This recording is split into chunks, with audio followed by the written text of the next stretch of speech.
Hey there, I'm Sean Finnegan, and you are listening to Restitutio, a podcast that seeks to recover authentic Christianity and live it out today. Are you under the impression that everyone believes in the Trinity? Most denominational creeds, seminary requirements, and church statements of faith begin with a confession that there is one God who exists in three-person, or some such articulation of the Trinity. Perhaps you think that this means that American pastors believe in the Trinity and they faithfully teach it to their congregations? If so, you would be wrong. Today, my guest is biblical studies scholar Dr. Dustin R. Smith of Spartanburg Methodist College in South Carolina. He presents the shocking truth based on 3 independent surveys about American belief in the Trinity. The results are in. Belief in the Trinity is now a minority position in the United States, both among Americans in general and among those who attend church. What is going on? What are the implications? And what does this mean for biblical Unitarians? Join me as Dr. Dustin Smith explains what's going on. Here now is episode 663, The Trinity, Now a Minority Belief in America, with Dustin Smith.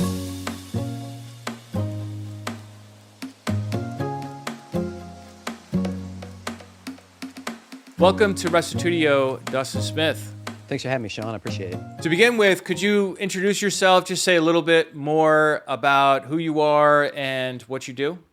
I'm a husband and a father of 2, and I'm deeply interested in helping other people understand the Christology of the New Testament authors, of the biblical writers, and also how they understood that the true God is the Father alone. And so I've basically spent the last 10 years of my professional adult life trying to make that information accessible to people. So most people know me from the Biblical Unitarian podcast, but I've also kind of gone into scary waters of TikTok and various other places as well. So I'm just trying to help those that are misinformed or have not had access to all these tools and this information to become better informed about what the New Testament authors wanted us to understand about God and Jesus Christ, arguably the 2 most important people in the universe. Yeah. You do a lot of work in taking scholarship and helping regular people understand it. And that's an important role. That's a very important role. I've met many scholars or come across their work, who are just incapable of communicating with normal people. I don't know how else to say that in a nicer way, but as you've done your education over the years, you have been able to retain your ability to communicate with normal, everyday folks. So that's a great advantage. Is that something that is important to you, being able to be understandable or accessible, I guess?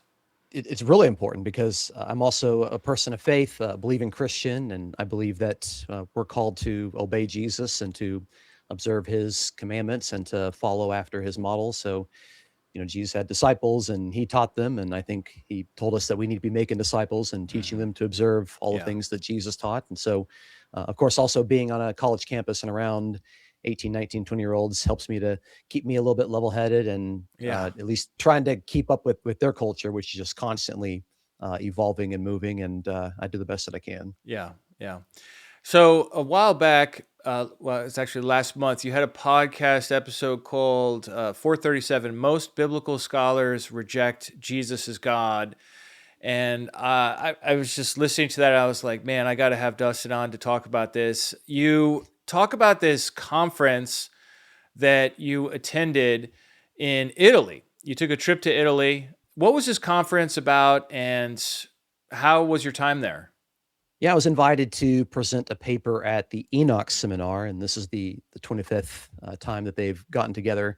The Enoch Seminar is just a scholarly guild, and every year they have a gathering of scholars to present on a particular topic. And so this year, what kind of caught my interest is that the theme of the meetings was From Jewish Prophet to a Gentile God, Reading Christology Within Jewish Messianism and Monotheism. And they put quotes there around monotheism, so for people to see, those that are listening on the podcast. I offered to present a paper, and my paper got accepted, and I was actually kind of surprised because everyone there is like way above me. I'm just surprised that they let me in there. Seasoned scholars, but there are some other people there kind of around my age. It was great. I enjoyed Rome and Italy. It was the most exciting trip that I've been on overseas, and I can't wait to go back again. Yeah. What'd you think about the food? Did you get any Italian food while you were there? I'm sure you did. A little bit. It Yeah. seems like every restaurant has their pasta and their ravioli and Yeah. lasagna and everything, Yeah, but yeah. every restaurant also has like their own special thing too. So Yeah. it was good. Their pasta is a lot better than it is in America, I can tell you It that. sure is. I was shocked at how good it is because I'm not really a pasta guy, but man, in Rome, it was incredible. We ended up staying at a hotel that was walkable to the train station in downtown Rome. And like probably in most cities, this is the case. Like anywhere you can easily walk to from like the downtown train station is not a great part of the city, but we found the most amazing food there. So it worked out. Yeah. And each restaurant had their own wine that they made themselves, which I thought was kind of charming too. All right, so let's talk about this informal poll. I think you said that Dan McClellan put it together. Yeah. A little poll about whether or not the New Testament teaches that Jesus is God. Talk about this poll and why would he even do that at this event? Yeah, it was really interesting because the way that the conference would work is that we all got the papers ahead of time, about a month ahead of time, and the idea was that we were supposed to read them, and then kind of a summary of the paper would be presented, and then we would have like an hour to engage respectfully with the paper and with each other, and so it was really, really nice. It was super cool for that, and so after 3 days of doing that, it was interesting to see the sort of questions that kept coming up. And one of the questions that kept coming up was, what does it mean to say that Jesus is divine? Because it was very clear that everyone in the room had a different definition of what it meant for Jesus to be divine. And of course, if that's the case, then it doesn't really help to say, do you believe in the divinity of Jesus or do you not believe? Because my question is, well, what does that mean? And it was interesting that it was actually my question about, it depends on what you mean by the divinity of Jesus that actually brought about the question that Dan McClellan had asked. And so at the end of all this, we were kind of done with all the papers and stuff. And we were just kind of informally talking. And he asked this particular question. I'm just going to say it very clearly so people can understand what it is. Yeah. He asked, how many would agree that there are any texts in the New Testament that present Jesus as the very God of Israel, the only true God? There was probably 35 people that were there, but 25 of them were invited to present. So out of the scholars that were actually there, having presented the papers, but also having listened to the papers and had the opportunity to be swayed or persuaded or dissuaded by the papers, only 6 people, only 6 of the scholars out of 25 agreed that there are any texts in the New Testament that portray Jesus as the very God of Israel, as the only true God. 6 out of 25. And so that's less than 25%. It's 24% by my napkin math, which means that the majority, 76% of those scholars disagree that there are texts that portray Jesus as the very God of Israel. Right. These are just not generic scholars. These are people that are specialists in Christology. Yeah.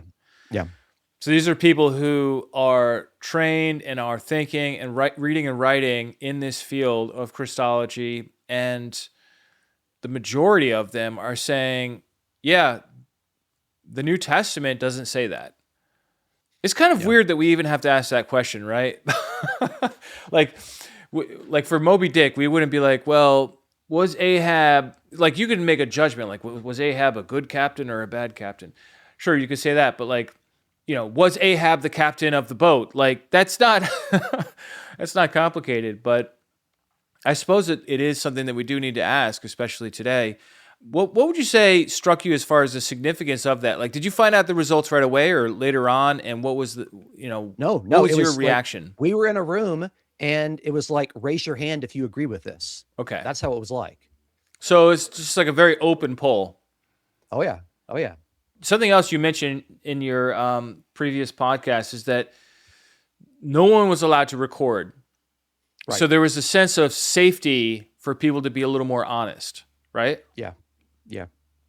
So nobody was recording the sessions. Nobody was videotaping anything. And so maybe somebody would put their job at risk if back home they found out that they raised their hand or didn't raise their hand. But there was like a sense of like, okay, here in Italy, we're in Italy. What happens in Italy stays in Italy.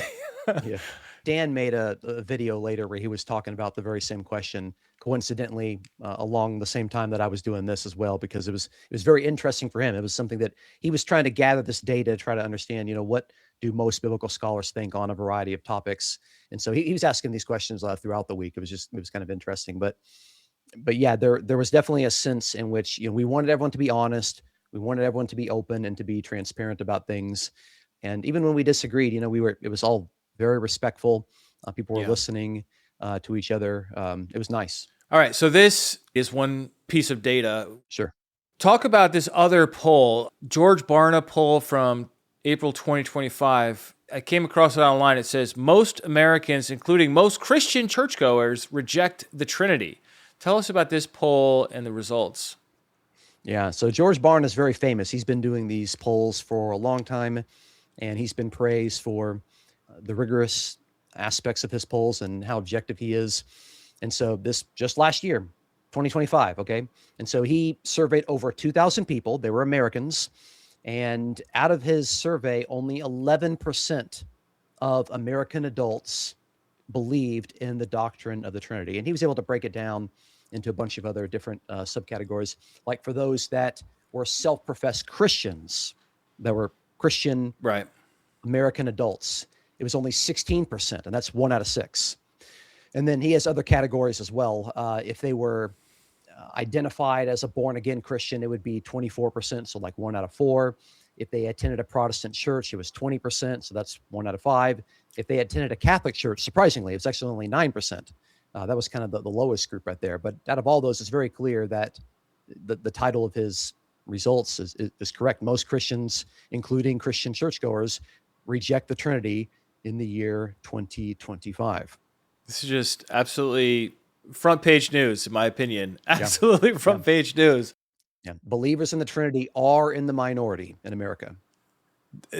Like every time you say it, I'm just like, is that really true? Like, it's so incredible. Like, I have my suspicions, and I have like anecdotal data because my mom had grown up Southern Baptist in Southern Ohio and Virginia, North Carolina, so, a lot of strong Christians there. And she never believed in the Trinity. When she was first approached by somebody who questioned her on this, she's like, yeah, I don't believe in that. She's like, yes, you do. You're an evangelical. Like, come on. And she's like, no, I never learned. I really don't know what you're talking about. What is this 3 person? Why are you calling God a person? She just didn't get it. And, it's like, well, that's one data point. But when we look at these surveys, we're talking about thousands of people. We're talking about rigorous statistical methodology by professionals. Like George Barna, the company, is absolutely top level as far as like their methodology, right? Yeah. So, I mean, that's huge. And then you also talked about this other one, I think it was Ligonier, which was the ministry of R.C. Sproul, State of Theology survey from September of 2025. What did they find? Yeah, it's interesting. We get 2 polls on this question in the year 2025. And so it was really, really fun to publish those results. And so this poll was actually far more extensive. They surveyed over 3,000 people. Wow. And they would ask various questions about what do you believe about the Father? What do you believe about the Son? What do you believe about the Holy Spirit? And of course, you had to, in order to be qualified as an authentic Trinitarian, you have to agree with a bunch of propositions on all of these different things. So it's not like, do you believe in the Trinity or do you not believe in the Trinity? They found that's not helpful. They ask questions. Do you believe something specific about the Father, about the Son, about the Spirit, and about the 3 of them?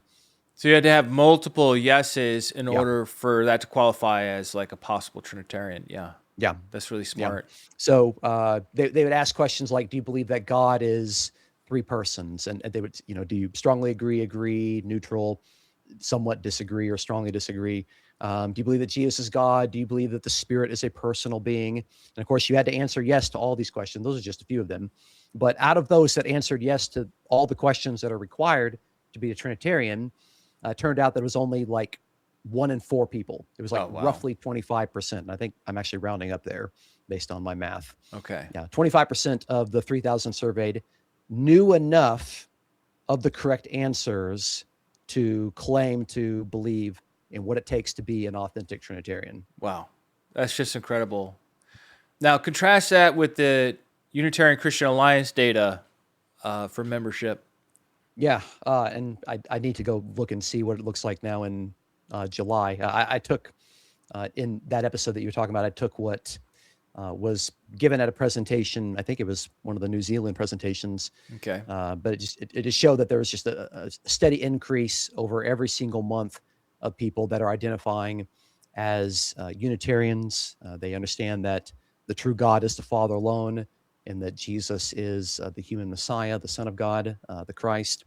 And more people are coming to that understanding. Mm-hmm. And yet what's interesting is that out of all of these different surveys, whether it's just anecdotal or official surveys, fewer and fewer people are confessing belief and understanding in the doctrine of the Trinity. What does this mean? What do you think? I can just kind of give you some guesses. As Yeah, to like why that I mean, I actually guess is. none of us really knows Yeah. for sure, but Yeah. I'm just thinking about it. I'm like, does that mean we're winning? Sorry, go ahead. I tell you, when it's always interesting to see what the Orthodox people say in regard to those polls that came out, and they said two things in particular that I'm going to repeat right here, and then I'm going to give you my third point. Yeah. The first one is that they don't think the pastors and the churches understand the Trinity. And so if a pastor doesn't even understand what the doctrine is, then how in the world is he going to be able to teach it to his congregants? Okay. Okay, I get it. So that was their first point. The other thing is that they don't think that the pastors in the churches, they don't think that those pastors value the Trinity enough in importance in order to teach it. They don't think it's important enough to teach. There are so many other things they could be teaching or preaching about or making a big point on, but either they don't understand it or they don't understand it and they don't think it's important enough to teach. So that was kind of their side's understanding of it. But I think there's a third point. I think there's another thing. It's that we do know that more and more people are reading their Bibles. More and more people are actually buying Bibles, and Bible sales are actually continuing to rise. Actually, in the last 5 years, it just continued to get higher and higher and higher. So more people are reading their Bibles, and they are seeing that God and Jesus are distinct persons. And of course, we have a variety of ministries, Your Good Ministry, the UCA, and others that are doing their best to make this information available to people, that the true God is the Father alone. Jesus is a human being. He's the Messiah. He has a God above him. The God of Jesus is the Father alone, only one person. And so I think there's a combination of all these things. And like for me, it's very exciting because I feel like when you look back in the last 20 years, we have so much momentum right now. There's so much that's going on right now. I mean, to me, what I tell people is I'm like, put the pedal to the floor. Yeah. Keep pushing, keep grinding, because they're scared, they're panicking, they're running, they're disengaging us from debates, because I feel like the information now is out there anymore. It's not being held by, a 15th century, 16th century church from people that can't read or write and don't have the internet and don't have AI to look these things up. AI is huge too, wouldn't you say? Yeah. I mean, because it's trolling the web, and it doesn't know that it's supposed to deplatform biblical Unitarians. Yeah. So, it's referring people to your work, to my work, to other people's work all the time. And for better or for worse, BUs, biblical Unitarians, are kind of a loud crew. We've got our websites and we are putting out stuff all the time. We're proud of our beliefs and we're trying to tell others about it. And so there are just like so many websites in different languages, YouTube channels, podcasts, whatever. It is getting out there. And I think AI is actually like helping us to some degree. What an exciting time. Now, what would you say to somebody who says, well, I'm a little embarrassed. I don't want anyone to know that I don't believe in the Trinity.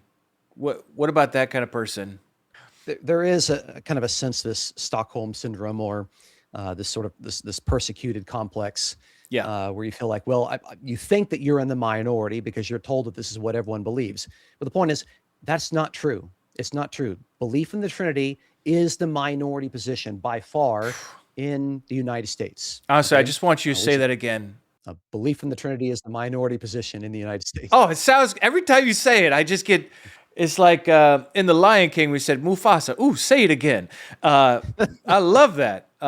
Belief in the Trinity is a minority position. So people are saying, "Oh, well, I don't want anyone to know that I don't believe in this. I'm scared or whatever." You say, "Well, look, it's already a minority position." Wow. So either we're winning or they're losing. Either way, the net result is fewer people holding to this idea. Now, let's now shift to your work with your YouTube channel and the Biblical Unitarian podcast. This is something you've been focusing on really from the beginning of starting this podcast. It's all in the name, right? Biblical Unitarian podcast. So why did you initially say, okay, well, I'm just going to focus on this one issue? Comment a little bit about how that's gone for you over the years. Yeah, and I think at that point you had already had your Restitutio work going on. So I've been doing it for about 9 years now, just kind of every single week. I publish something on Thursdays, 442 weeks in a row now. Nice. And when I initially started it 9 years ago, I was looking online and I went to, it was either iTunes or some sort of podcast program, and I typed in Unitarian or Biblical Unitarian, and it would say no results. I'm like, this is crazy. Nothing. We don't have any sort of voice out here in podcast. And that was when podcasts started to pick up. I'm like, well, let me fill this void. Let me at least provide at least give them something to listen to. And I didn't know what I was doing. I'm just kind of inventing it as I go along, and I've learned a lot. And I'll go back and listen to old episodes, and those are embarrassing. It's just I was a kid. We've moved on. We've learned some things. I've had some good wise counsel saying, hey, you should put the mic right here and not way over there, and work on your editing skills and speak more clearly and that sort of stuff. So I was trying to provide something that wasn't there. And one of the things that I've realized is that people are interested in these topics. And I actually am still convinced that despite all of the momentum that we have right now, there are still more people out there that actually are implicit Unitarian readers of the Bible, and they just don't know there's a thing called biblical Unitarianism. And they're like, well, that's what I believe because that's what I read in the Bible. They don't know there's a larger movement or these churches or these denominations. And I still feel like there's more work that could be done to get this information out there to the world. We haven't reached our ceiling yet. Let me ask you about debates for a second, because you spanked James White. Let's just go ahead and say that. I enjoyed that debate. Would you say that debates are really helpful to get the word out, or not as much as I think go ahead. If you can market it the right way, it's good. I think one of the benefits for me in that debate was that it was in person, and it was one of the earlier debates in the weekend. Mm-hmm. And so afterwards I was able, I didn't have any time to myself. I had people coming up and asking me hey, what do you think about this? And I was able to network with people and to exchange email addresses and to talk to people and to just kind of promote my brand and the work that I'm doing in my podcast. And I had a lot of people sign up and subscribe, just by interacting with that. And then, I had, good people that took a lot of the clips and they just ran with them. Mike did some really, really good stuff with that. And that was really, really helpful. And then all the time now I'm on TikTok and they're like, oh, we know you. You're the guy that debated James White. I run into people and they know me, but I've never met them. I don't know who they are. So it was good. So I think if you have a debate that you can actually take and actually get out in front of other people, that's helpful, because that can actually change hearts and minds and persuade people. But it's hard to tell. Debates are a dime a dozen these days. There's one going on every day, I imagine. Yeah, I just so enjoyed that debate. I enjoyed the other one you did with Sam Nassan and what was the other guy? Will Barlow, Sam Nassan, and the other fellow. What I loved about that one was your conclusion, because everyone was so chummy, and then at the very end you're like, I raised all these points, you didn't answer any, we win. And I was like, yeah, get him. You kind of did that with the James White debate too, where you just put this scoreboard up, which obviously, that's rhetorical. That's a rhetorical flourish, but it's also a sad fact. Two sad facts. One, that he didn't engage with any of your points. That's awful. Let's think about that for a moment. The point of a debate is to, raise points and then the other person to engage. Maybe you can't refute them all in the moment, but just engage a little bit. But also the second sad fact is that you predicted he wouldn't do that because you had to prepare the slides ahead of time, and then he did what you predicted. Yep. Yeah. So what was that like in the moment? You're like, well, I guess it's good that he didn't engage my points because now I can use these slides. No, and my closing, I'm reading from a script. Yeah. So He did I exactly what picked you thought he would particular. do. Well, I mean, I over prepared for that debate. I mean, I had like 100 hours of prep time on it, and I watched every debate that he did over the last 10 years multiple times, took Wow. tons of notes. I knew all the texts that he typically brings up, and I had written answers for all of them. And I asked questions that I knew that he wouldn't be able to answer.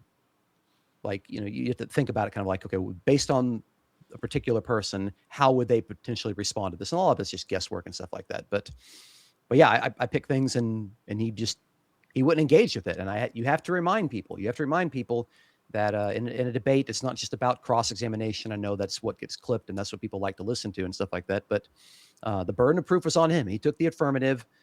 The debate was on, does the Bible teach the Trinity? Yeah. And he didn't demonstrate that point, not even close. In fact, in his opening statement, he said that the Trinity was just kind of assumed by the biblical authors.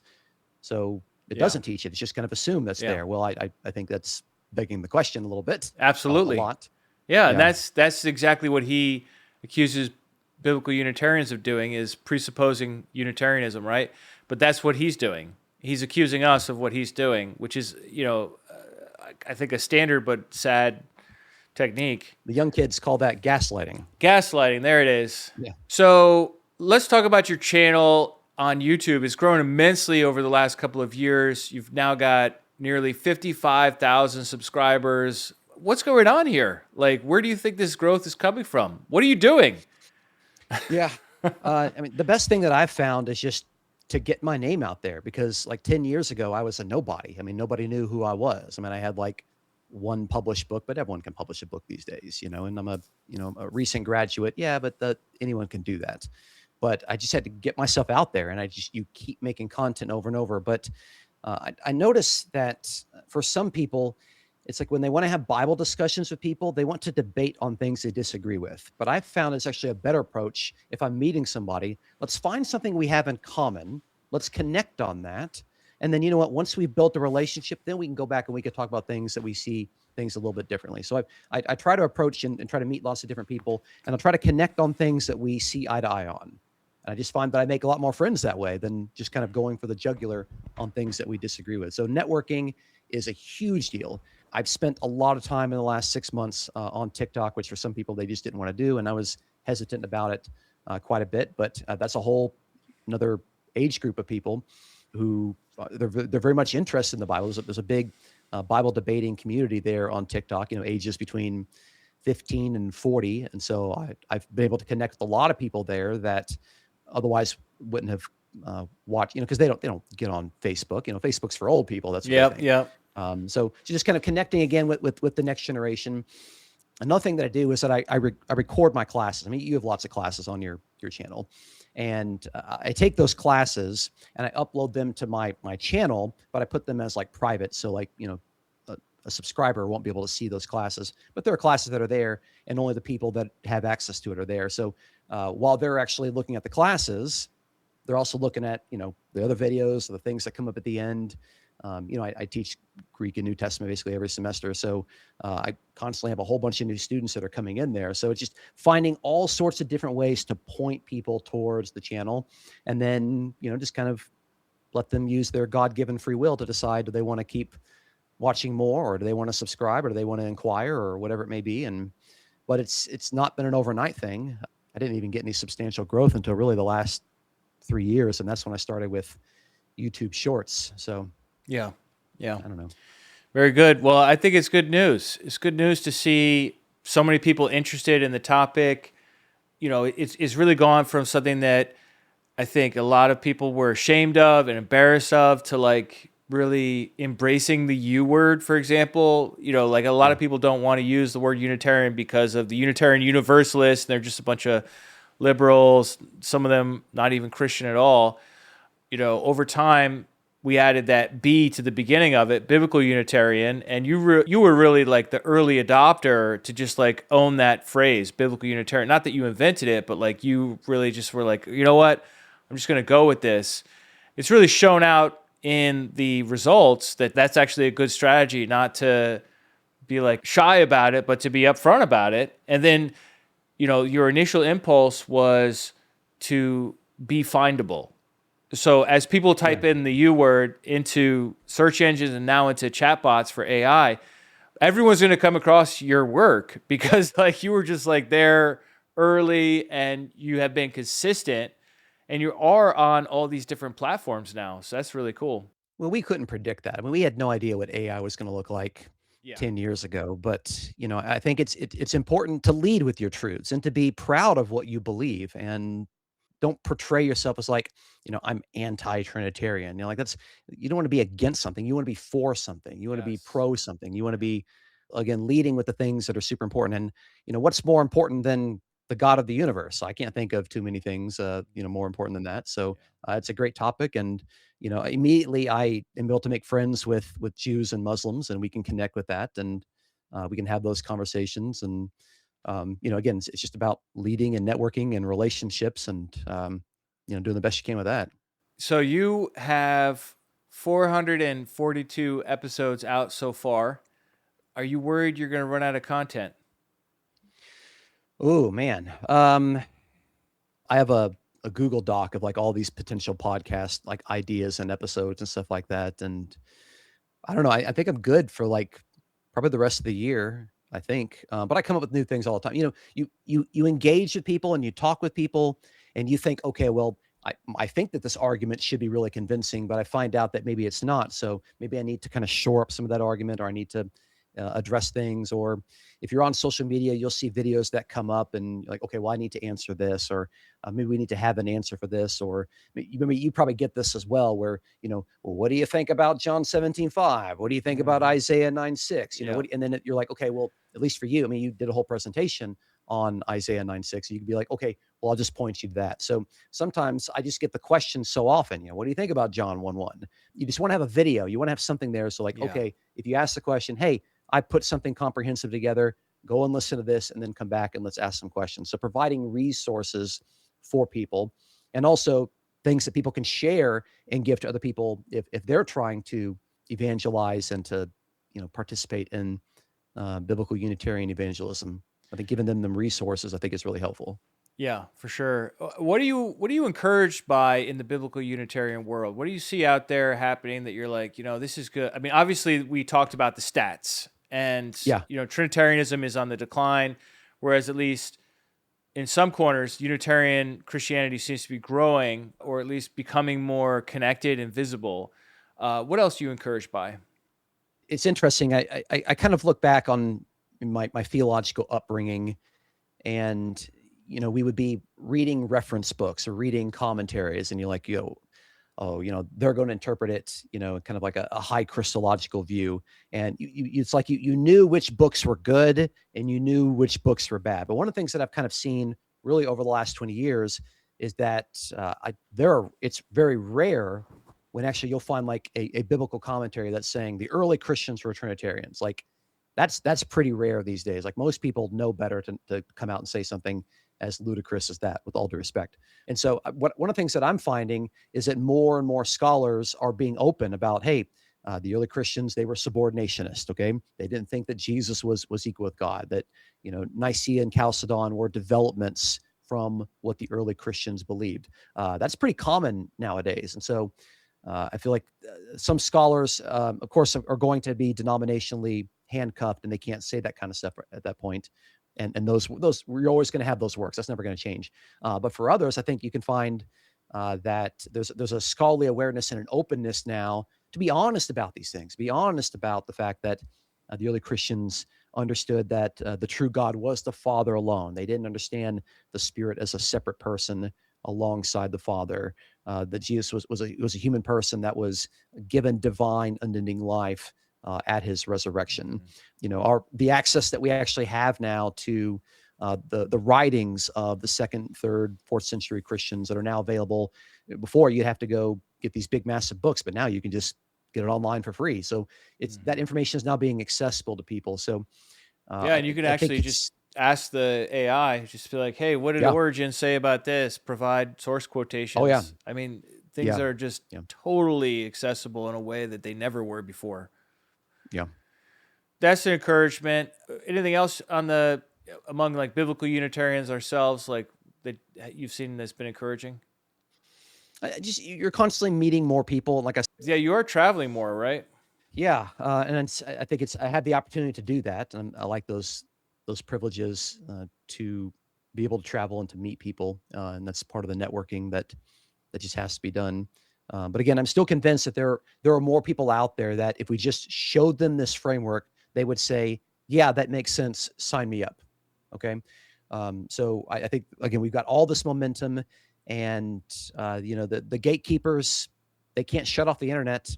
I mean, Mm-hmm. that's the only way they can do it. The only way they can try to do this is to control the information, but they can't do that anymore because anyone can go to AI or to YouTube and ask, did the early Christians believe in the Trinity? What did they believe about Jesus? Is Yeah. the gospel John Trinitarian? And they're going to find all sorts of good videos that are helping them out now. And we didn't have that 20 years ago. We didn't have No. all these resources. We had a couple of books.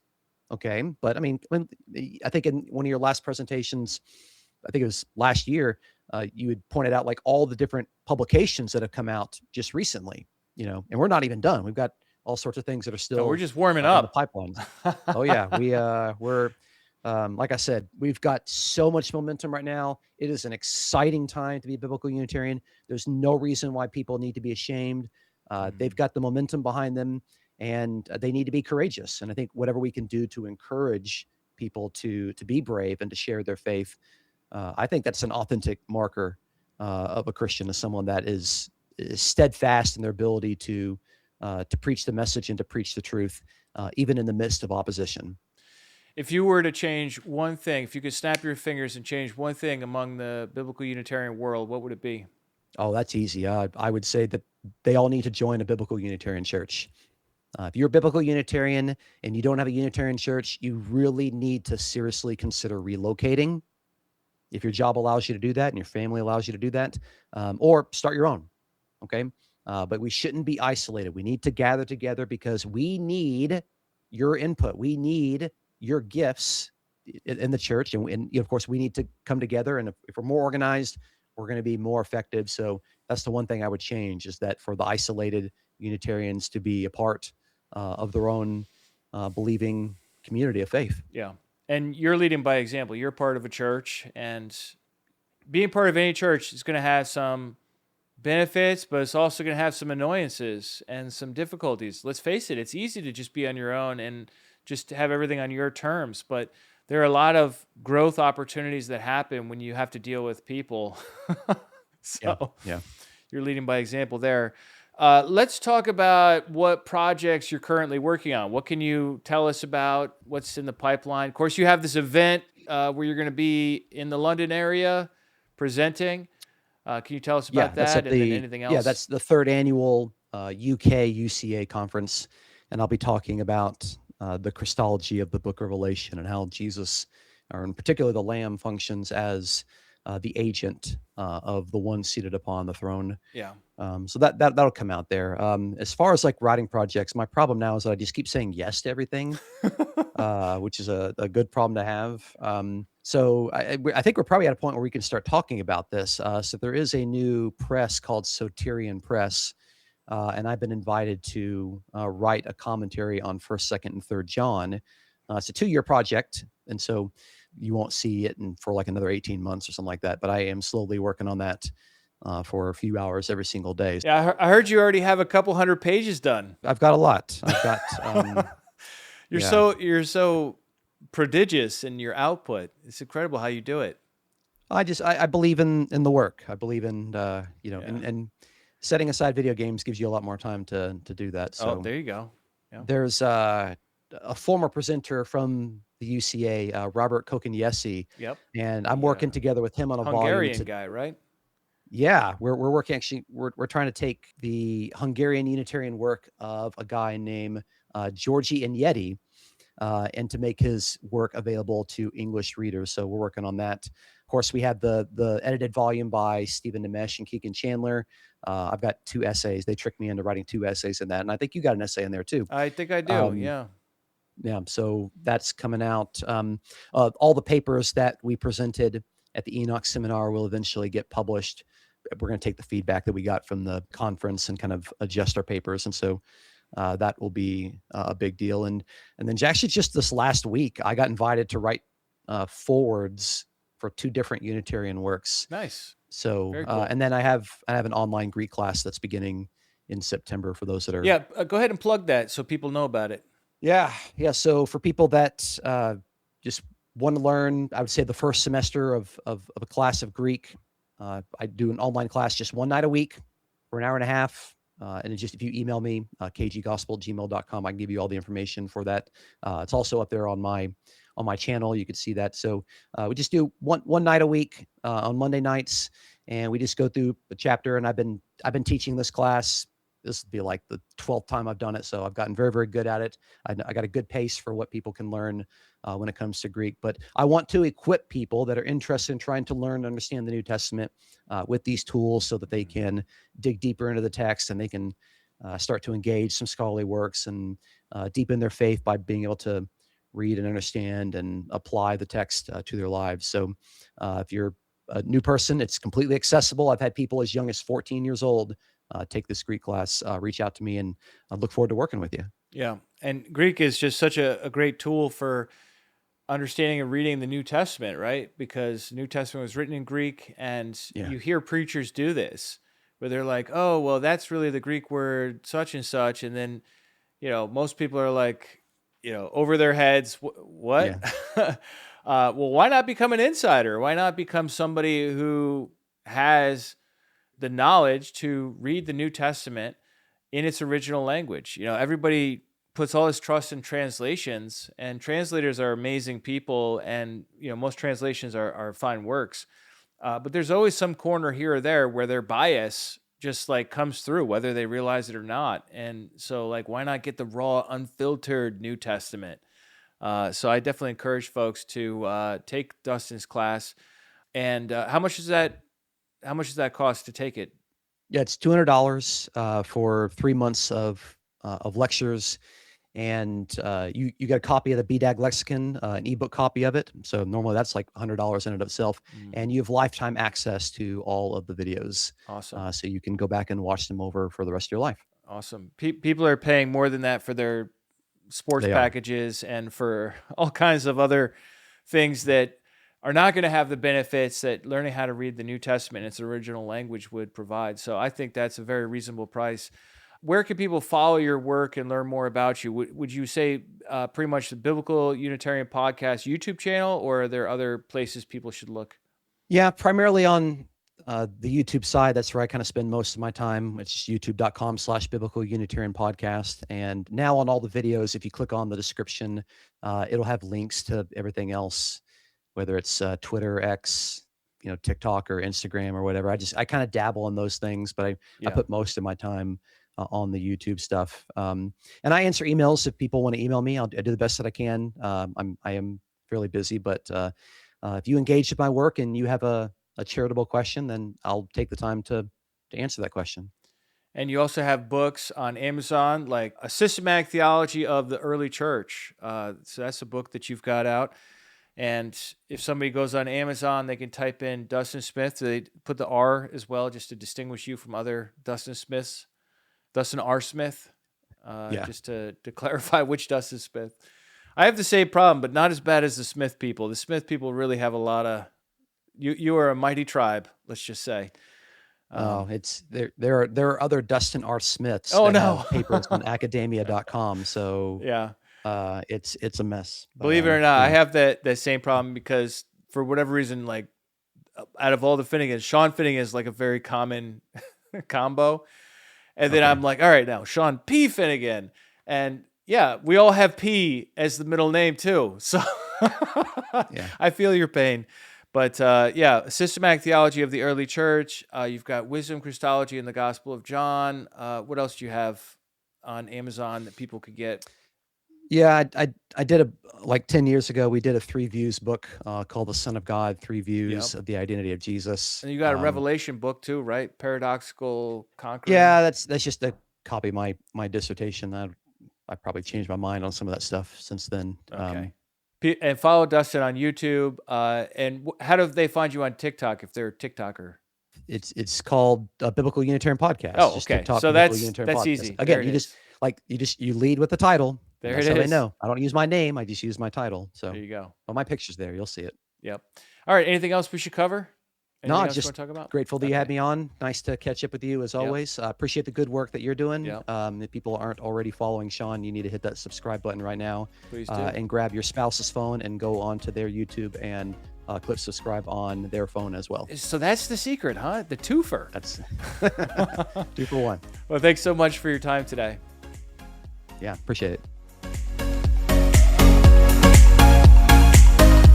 Well, that draws our interview to a close. What did you think? Come on over to restitutio.org and find episode 663, The Trinity Now, a Minority Belief in America, with Dustin Smith, and leave your feedback there.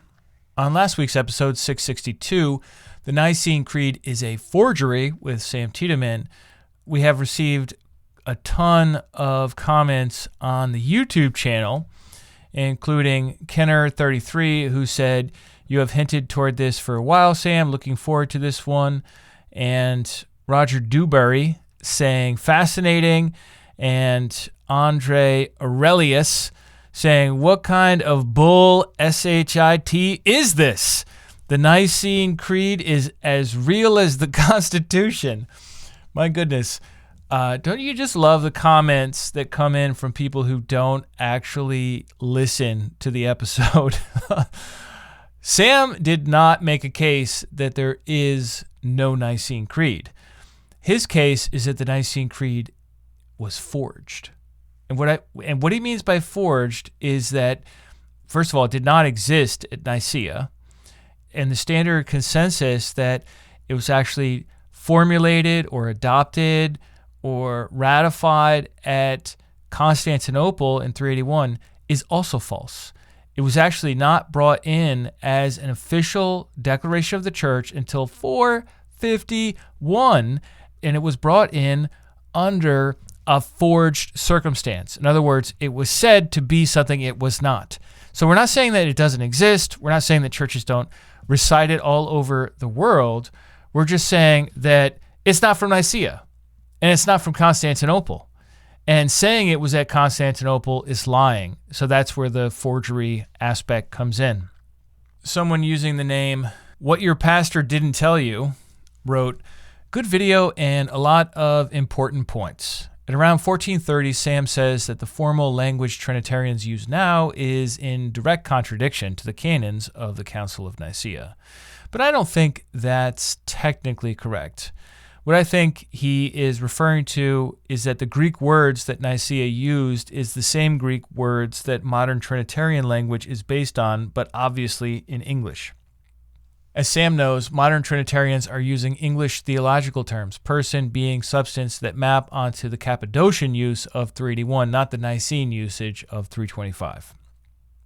The apparent contradiction only arises if you assume the English word person corresponds to the Greek word hypostasis, as it was used at Nicaea, but it doesn't. In 325, hypostasis meant something like individual concrete reality, and essentially synonymous with ousia. If I could just jump in right here, I would say that hypostasis typically just means nature, as it's used in the New Testament. But then, owing to pressure from the Trinitarian controversy, changed meanings to mean person later on. This commenter continues, in 381, hypostasis was redefined to mean person. Okay, that's what I just said. He goes on, modern Trinitarian language follows the 381 definitions, not the 325 definitions, so there is no doctrinal contradiction, only a shift in terminology. In other words, Sam is saying Trinitarians use the English words based on the Greek words, but the same Greek words at Nicaea contradict with the Greek words that modern Trinitarians base their usage off of. The problem, of course, with this phrasing is that saying Greek words are used differently doesn't really mean much because everyone admits that the meaning of Greek words changed over time. Yes, well, thank you for that nuance there. I don't think Sam would disagree with you on that. Signs in the Dust wrote in saying, Sam is fortunate that he is irrelevant. Otherwise, anyone with even a modest competence in historical research would make short work of claims so grotesquely ignorant that one is left wondering whether they arise from culpable dishonesty or sheer intellectual derangement. My. It's good to see that the old ad hominem attack is still alive and kicking in the YouTubosphere. But as ever, this form of attack and critique is by far the least effective, because instead of engaging with the argument and trying to deal with the facts that Sam presented, you just insult Sam for being irrelevant and intellectually deranged. So what are you going to do? Someone named Life Here and Beyond wrote in saying, the title of the video is a clickbait. Kind of misleading, LOL. The Nicene Creed is a forgery. There should be a question mark at the end. The so-called development of the doctrine of the Trinity seems akin to the development of RCC dogmas such as the Immaculate Conception, Assumption of Mary, and papal infallibility. Catholics would say something like, the seeds of the Trinitarian doctrine and biblical Christology were in the faith from the time of the apostles down through the centuries until they were fully developed. So I definitely want to come clean on this. The title totally is clickbait. I'm just going to go ahead and own that. Sam did not come up with the title, The Nicene Creed is a Forgery. That was all me. Really, the point of the conversation we had last week in that episode was to discuss whether or not the Trinitarian Creed, typically known as the Nicene Creed, was spoken at the Council of Constantinople in 381, like most conservative Christian church history textbooks would say, and most pastors have been taught in seminary.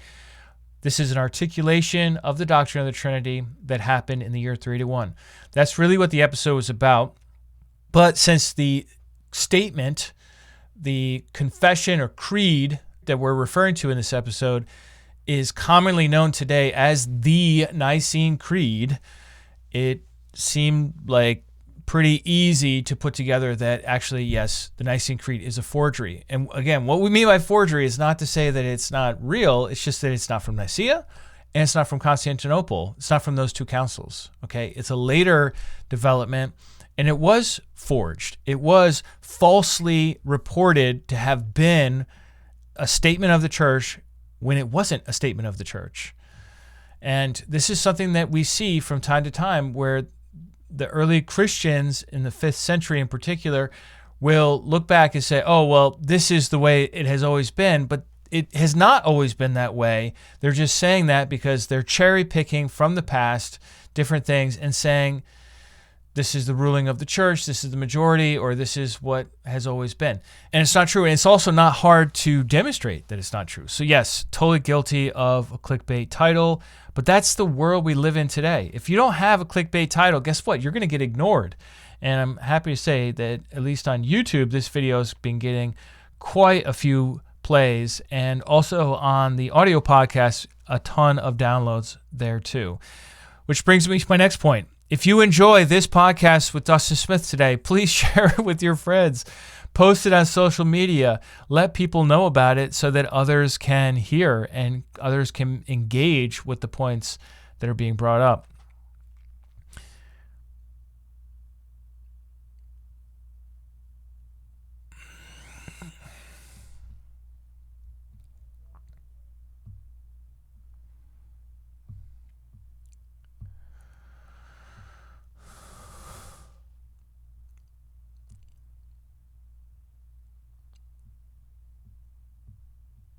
Yolson Helper said, "Thank you, gentlemen. So far as I have been able to research the documents to this, I do not arrive at the same conclusions you do, but I do appreciate the conversation." Well, that's your prerogative. You don't have to accept the conclusions, but I don't think Sam really inferred or developed beyond the facts of the matter. The whole point of the episode was that he merely laid out the facts of the matter. Nobody said the Nicene Creed at the Council of Constantinople in 381. They did say it at the Council of Chalcedon in 451. And the question is, well, where did they get it from? And Sam laid out some theories as to where they might have gotten it from, and he was very clear that these are speculations. But holding the speculations to the side, just because we don't know where they got it from, we do know that they smuggled it in as if it had been the standard language of the ecumenical councils previous, and it was not. So that's the forgery aspect of what he's saying. Sleeks4 wrote in, "Bravo, Sam and Sean. My own historical research led me to similar conclusions as I found the same source documentation or lack thereof. It's amazing how much confessional scholarship / apologetics tries to hide these very embarrassing facts." Thank you. Well, that's really the point of the episode, isn't it? The point of the episode is to show the facts of the matter that the apologists and the people writing the church history textbooks are not telling you. Kodo Kanshii wrote in saying, Epiphanius recites it almost word for word years before Constantinople in 381 because it was oral tradition. Sure, that's something that Sam brought out. I think he said from the year 374, Epiphanius wrote a letter which included a very similar version to what we call today the Nicene Creed. His point was not that it didn't exist. His point is that it wasn't adopted in an ecumenical council until 451. And then it was adopted under false pretenses, as if it were previously a definitional statement of the church, when in fact it was not. I mean, he admitted that certain churches here and there might have already been using it. That's entirely possible, but that's a far cry from the official doctrine of the majority of churches, which is really what an ecumenical council is supposed to be. Mr. Seaman321 wrote in saying, wow, very interesting. Our God is not a God of confusion. Well, you're quoting from the Apostle Paul there, I believe, 1 Corinthians 14, God is not a God of confusion, and certainly these people were confused. As we're marching through the 4th century into the 5th century, there's a lot of confusion. Obi Todd Kenobi said, this is blasphemy. The creed was needed and was created by the Orthodox Church to stop Arianism and from other blasphemies. What it says is exactly what the ancient church fathers believed. Yeah, but when? When are we talking about? Because we're not talking about at Nicaea in 325. We're talking about at Chalcedon 451. And that's a world of difference. That's over a century later. And so, I realize if you're Orthodox, you have to accept all the updates of the church as they roll them out, just like Microsoft Windows users have to accept all the updates one after the other, whether you like it or not. A lot of us here at Restitutio are restorationists, and we're not interested in the updates. What we're interested in is the source code. What is the original version of the apostles, and how do we get back to that apart from all of the additions and elaborations and later developments? Ministry of Truth wrote in, wow, apparently Mike Winger and Wes Huff must have got their information from some fringe book, is now considered scholarship. I have no respect for Unitarians. It's a dishonest desire from the beginning. Well, in response to that, that's not what I said. What I said is that the typical book that evangelicals use when they study church history is Justo Gonzalez's The Story of Christianity. I don't know for sure if Mike Winger and Wes Huff used that book or if their seminaries used it, but it's pretty standard among evangelicals. And my point in referring to that book is to say that most of the controversies have been removed from it, and what remains is a very sanitized version of the events. And I invite you to go get his book and read it and compare it against Early Christianity by Joseph Lynch, which is a much better textbook that is much more honest about church history, or other textbooks that are even more recent than that.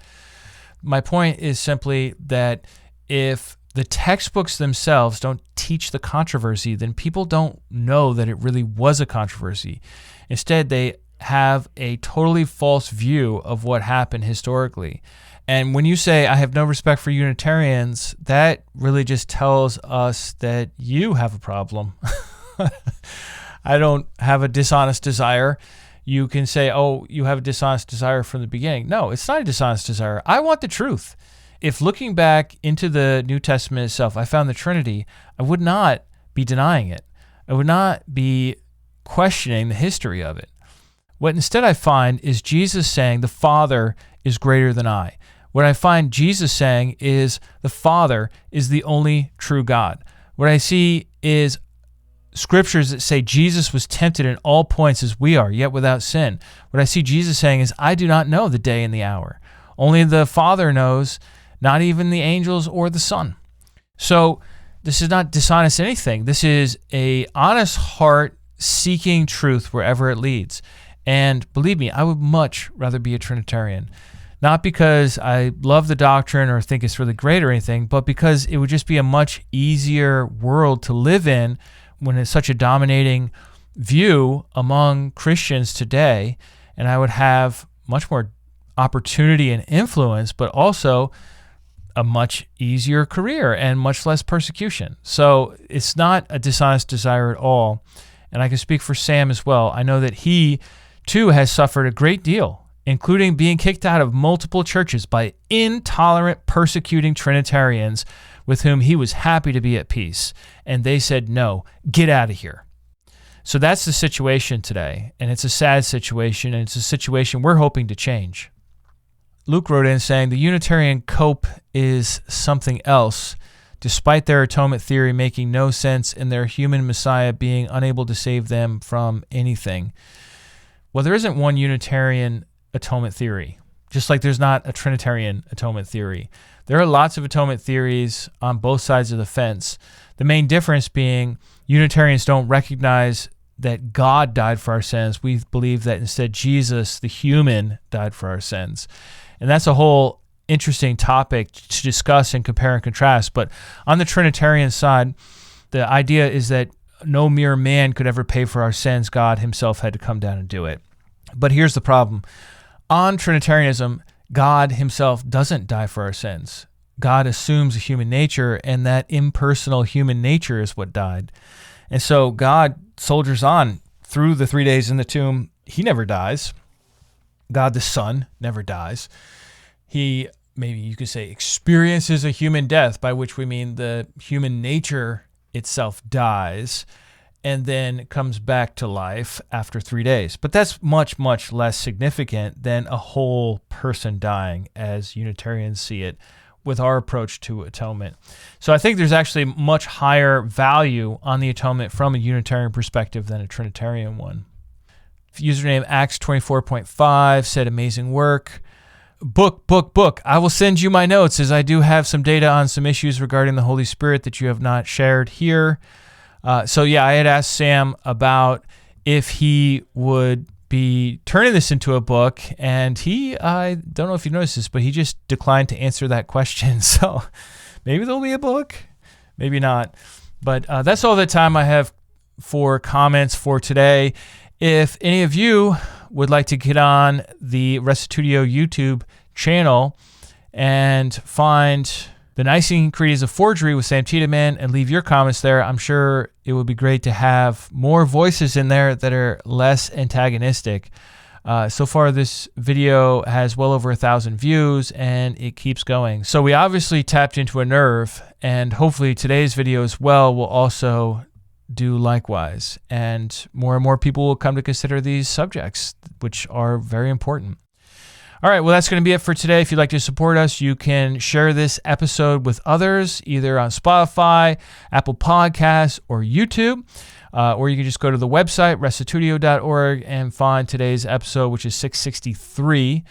If you'd like to support us financially, you can do that on the website, restitutio.org. There's a donation button to allow you to make a monthly recurring contribution, which would be so appreciated. I'll catch you next week, and remember, the truth has nothing to fear.